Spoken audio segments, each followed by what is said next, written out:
नमस्कार, मी विलास आव्हाड. आपण पाहताय A9 एक्सप्रेस. मित्रांनो, 1984 साली इंदिरा गांधीजींची हत्या झाली आणि त्यानंतर त्यांचे सुपुत्र राजीव गांधी हे एक पायलट असताना किंवा त्यांना कुठलाही प्रशासकीय अनुभव नसताना, ते कुठल्याही सभागृहाचे सदस्य नसताना केवळ इंदिरा गांधीजींचे पुत्र आणि मग वारशाने त्यांना पुढं करण्यात आलं आणि त्यांना या देशाचं पंतप्रधान पद देण्यात आलं. जी कुठेही देश चालवण्याचा, कुठेही देशाबद्दलची काही माहिती नाही, देश कसा चालवायचा किंवा देशाला प्रगतीपथावर कसं आणायचं, हा देश कसा विविधतेने नटलेला आहे, इथं किती भाषा आहेत, इथं किती बोली आहेत किंवा या देशामध्ये किती समस्या आहे, याचं कुठलंही ज्ञान नसलेल्या माणसाला पंतप्रधान बनवलं. आणि त्यानंतर जेव्हा राजीव गांधींची हत्या झाली आणि त्यानंतर जे काही काँग्रेसने सोनिया गांधींना प्रोजेक्ट केलं, मग सोनिया गांधी काही दिवस राजकारणात पासून दूर राहिल्या.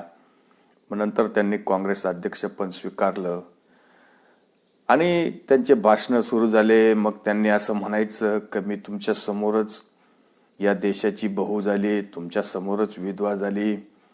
मग सहानुभूती लाटण्याचा प्रयत्न करायचा. मग सहानुभूतीवर सीटं, जागा, मग त्या लोकसभेच्या असतील, विधानसभेच्या असतील. मग माझी सासू इथं शहीद झाली, माझा नवरा इथं शहीद झाला, मग आमचा कसा हक्क आहे या सत्तेवर किंवा देशाच्या राजकारणावर, आम्हीच सत्ता भोगू शकतो किंवा आम्ही जर या देशाचा कारभार बघितला नाही तर हा देश राहणार नाही, हा देश टिकणार नाही, हा देश चालणार नाही. देशाचं काय होईल, लोकांचं काय होईल, गरिबांचं काय होईल, अशा पद्धतीचं जी काही एक धारणा तयार करण्यात हे जे काही लोक, परिवारवादाचे लोक, लोकांना भूलभुलैया तापा देत असतात आणि त्याचा फायदा घेऊन राजकीय सत्ता भोगतात. मग आता यामधून आपल्याला हे स्पष्ट करायचंय की आपल्याकडं पण आता जे काही राज्यामध्ये शिवसेना, मग शिवसेनेची स्थापना स्वर्गीय बाळासाहेब ठाकरेंनी केली. त्यांनी तो पक्ष जोपासला, वाढवला, मोठा केला. आणि जेव्हा स्वर्गीय बाळासाहेबांचं निधन झालं त्यावेळेस बाळासाहेबांनी असं कुठेही म्हटलं नव्हतं की उद्धवाकडे मी आता शिवसेना देतोय किंवा उद्धवाला मी शिवसेना सांभाळायला देतोय, ती त्यांनी सांभाळावी असं कुठंही बाळासाहेब ठाकरेंनी म्हटलं नाही. उलट बाळासाहेब ठाकरेंनी असं म्हटलं होतं शिवसैनिकांना उद्देशून, उद्धवाला सांभाळा, आदित्यला सांभाळा, अशा प्रकारची विनंती वजा सूचनाच शिवसैनिकांना स्वर्गीय बाळासाहेब ठाकरेंनी केली होती. पण हे लोक सोयीस्कररित्या त्याचा वेगळा अर्थ काढतात.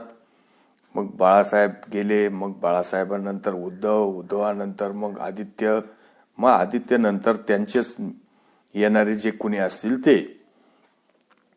मग हा जो सगळा इकोसिस्टीमचा भाग आहे, मग त्याच्यासाठी वातावरण निर्मिती करायची, त्याच्यासाठी मग सहानुभूतीची लाट निर्माण करायची. आता आपण जे बघितलं राज्यामध्ये जे काही महाविकास आघाडीचं सरकार, जे काही देवेंद्र फडणवीसच्या पाठीत किंवा भारतीय जनता पार्टीच्या पाठीत खंजीर खुपसून जे काही उद्धव ठाकरे मुख्यमंत्री झाले, हे काही असे तसे झालेत का? हे काही उद्धव ठाकरे स्वतःहून झालेत का? यांना फक्त बनवण्यात आलेले. मग ते का? तर फक्त देवेंद्र फडणवीस मुख्यमंत्री नको म्हणून उद्धव ठाकरेंना बनवले. बाकी शरद पवारांचा उद्धव ठाकरेंवर खूप विश्वास आहे किंवा शरद पवारांना उद्धव ठाकरेंबद्दल खूप प्रेम आहे अशातला भाग नाही. आपल्याकडं काही लोक एक आपल्या भोवती राजकारण कसं फिरावं याच्यासाठी सातत्याने प्रयत्न करत असतात. मग राष्ट्रीय राजकारणात सुद्धा आपण राहायचं आणि राज्याच्या प्रादेशिक राजकारणात सुद्धा आपलं एक वलय ठेवायचं. मग त्याच्यासाठी आपली अख्खी हयात गेली तरी चालेल, पण मग राज्य सुद्धा ढवळून काढायचं, देशात सुद्धा आपण आपली छाप सोडायची, असं सुद्धा काम या लोकांचं सुरू असतं. मग उद्धव ठाकरेंचं सरकार गेलं, मग ह्या लोकांनी बोंब मारायची. हे असं नको व्हायला पाहिजे होतं. बाळासाहेबांचा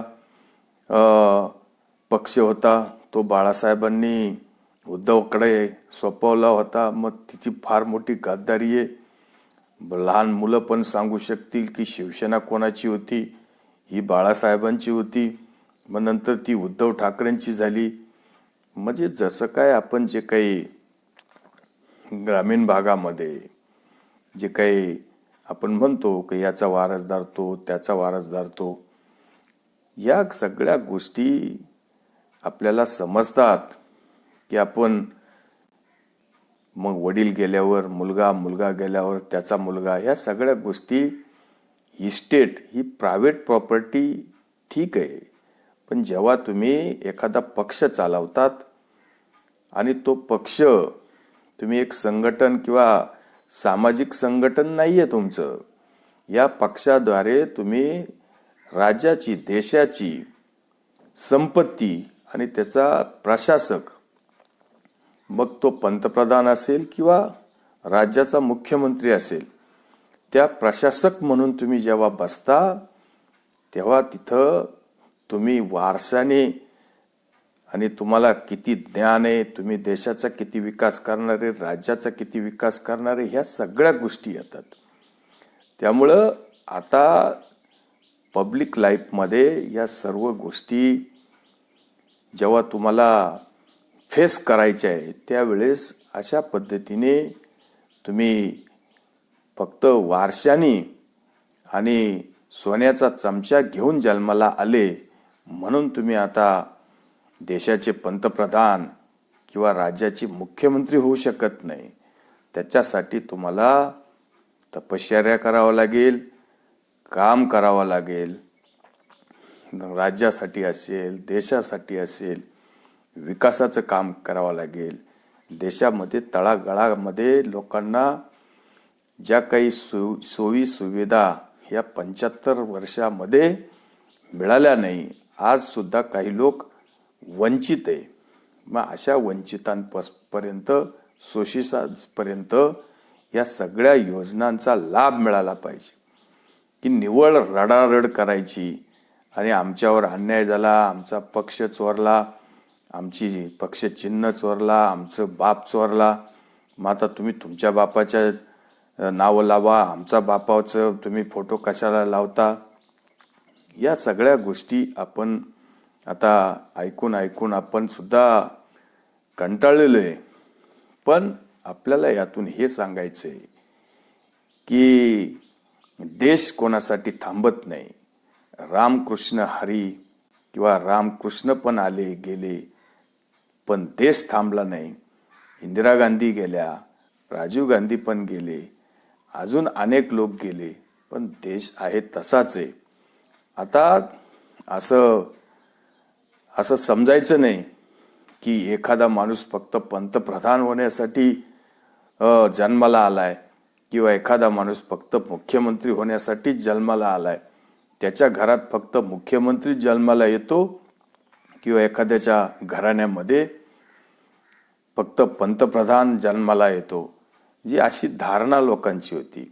आता काँग्रेसच्या बाबतीत लोकांची धारणा होती की या गांधी नेहरू घराण्यामध्ये फक्त पंतप्रधान जन्माला येतो, तो खासदार पण जन्माला येत नाही, तो मुख्यमंत्री नाही, तो कुठल्या राज्याचा मंत्री पण म्हणून तो त्यांनी जन्म घ्यायचा नाही.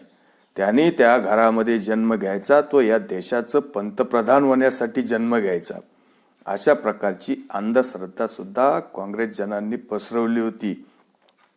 त्याचा अनेक दिवस या राज्याने देशाने फटका घेतलेला आहे आणि देशाचं काही कोटी रुपयाचं नुकसान सुद्धा अशा ह्या ज्या वारस किंवा परिवारवादी पार्ट्यांमुळे झालेले आहे.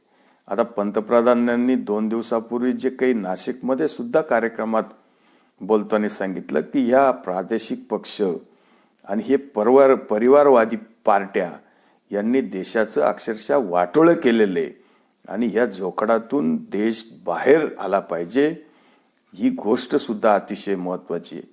पण आपल्याकडं काही इकोसिस्टम असते, हे लोक नेहमी रडारड गार करत असतात. काही जे काही लेब्रांडो असतील किंवा काही घटनातज्ञ असतील, काही राजकीय विश्लेषक असतील, संपादक असतील, पेपरवाले, TV वाले, हे सर्व लोक एखाद्या गोष्टीची चर्चा करत असतात.